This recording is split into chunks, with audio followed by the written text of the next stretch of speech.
नमस्कार मित्रों, मैं ममता वाजपेयी भोपाल से मेरी हरी भरी छत पर आपका स्वागत है।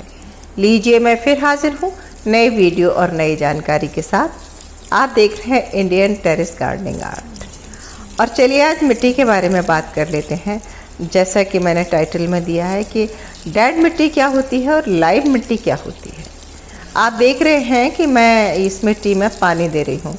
इससे पहले मैंने एक चीज़ आपसे शेयर की। सबसे पहले मैंने मिट्टी को धूप में सूखने डाल दिया था ताकि वो स्टरलाइज हो जाए। और मिट्टी हमेशा अगर गीली बनी रहे तो उसमें कई बीमारियां पनप जाती हैं। उसको सुखाना बहुत ज़रूरी है।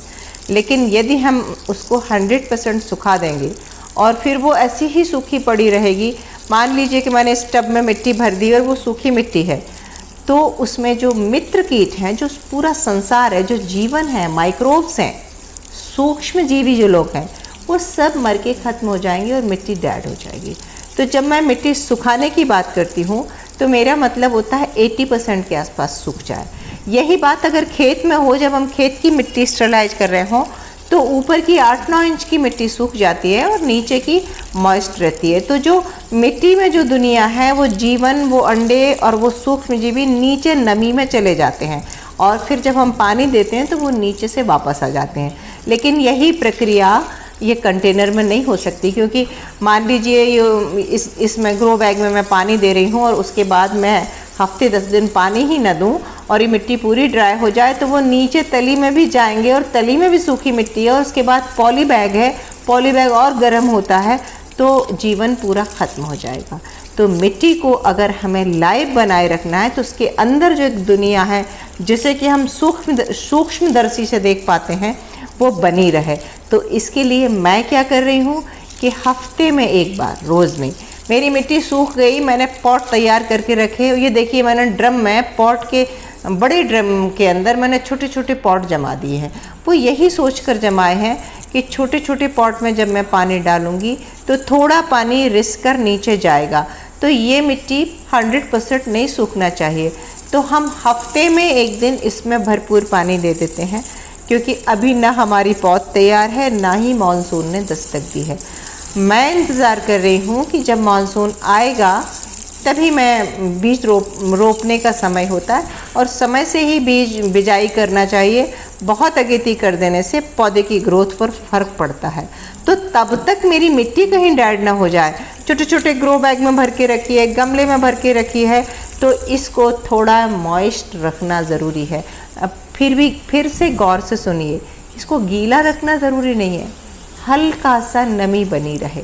तो या तो हम ऊपर से एक बार अच्छा पानी दे दें तो नीचे थोड़ा गीला बना रहेगा, फिर ऊपर की परत जैसे ही सूखे फिर हम ऊपर से स्प्रिंकल करके फुहारे की तरह थोड़ा थोड़ा, इसको रोज़ नहीं पर हफ्ते में 2 बार, हफ्ते में 1 बार, कुल मिलाकर हमारी मिट्टी मॉइस्ट रहना चाहिए। यदि मिट्टी मॉइस्ट है, एक और तरीका है, इसको मॉइस्ट करके और हम इसके ऊपर सूखे पत्ते, घास, कचरा, कूड़ा कचरा या धान की भूसी, उसकी मल्चिंग कर दें तो ऊपर की लेयर में मल्चिंग रहेगी तो मिट्टी ढकी रहेगी तो उसका मॉइस्चर सनलाइट में उड़ेगा नहीं। डायरेक्ट जो सन रेज आती हैं वो मिट्टी को एक्स्ट्रा ड्राई कर देती हैं और वो मिट्टी को गर्मी भी देती हैं, जिससे मिट्टी के अंदर जो संसार है, जो सूक्ष्म जीवी हैं, जो हमारी मिट्टी को भुरभुरा बनाते हैं, मुलायम बनाते हैं और उपजाऊ भी बनाते हैं, जो मिट्टी के जीवन के लिए ज़रूरी हैं। तो जिस मिट्टी में ये संसार होता है वही लाइव मिट्टी है। साथ ही मिट्टी में ऑर्गेनिक मटेरियल होना चाहिए। यही ऑर्गेनिक मटेरियल इन सूक्ष्म जीवियों का भोजन होता है। वो इसे खाकर डिकम्पोज करते हैं तो उनका ये भोजन होता है। तो सूक्ष्म जीवियों को अगर नमी मिलती रहेगी, भोजन मिलता रहेगा तो वो बने रहेंगे। तो 2 चीज़ों का ध्यान रखना है, एक तो मिट्टी में मॉइस्चर बना रहे और दूसरा ऑर्गेनिक मटेरियल।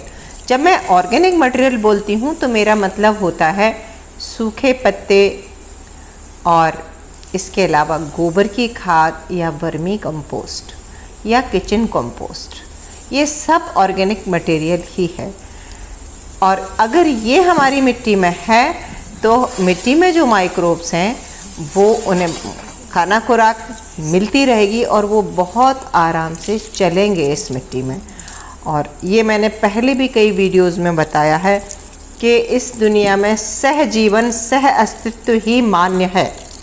हम चाहें सिर्फ हम जिंदा रहें, बाकी सब कीट पतंगे मर जाएं जो हमें नुकसान पहुंचाते हैं, तो फिर हम भी ज़िंदा नहीं रह पाएंगे। ये पूरा साइकिल है। अगर ये डिस्टर्ब होता है तो इससे बहुत बड़े बड़े बदलाव आते हैं और यह हमारे लिए नुकसानदायक है। तो मिट्टी के अंदर की दुनिया जीवित रहे, इसके लिए मैं, भले ही मैंने बुआई नहीं की है, कभी कभी मिट्टी में, आपने भी अगर ग्रो बैग तैयार करके रख दिए हैं तो कभी कभी पानी का फव्वारा उसमें मार दें, और कभी हो सके तो उसको ऑर्गेनिक मटेरियल से मल्च करके ढक दें, तो वो और भी सुरक्षित रहेगी। सफाई के चक्कर में नहीं पड़े, साफ़ सुथरा न करें, उसके ऊपर, मिट्टी के ऊपर कूड़े कचरे का ढेर लगा दें। ऐसे कूड़े कचरे का जो ऑर्गेनिक मटेरियल है, यानी कि गार्डन से निकला हुआ कचरा, सूखे पत्ते वगैरह, तो वो आपका रहेगा तो धीरे धीरे वो डिकम्पोज भी होगा और मिट्टी को भी हेल्दी बनाएगा। तो उम्मीद है कि आप समझ गए होंगे क्या होती है हेल्दी मिट्टी और क्या होती है डेड मिट्टी। कैसा लगा वीडियो कमेंट करके ज़रूर बताएं। मिलते हैं अगले वीडियो में, तब तक के लिए नमस्कार।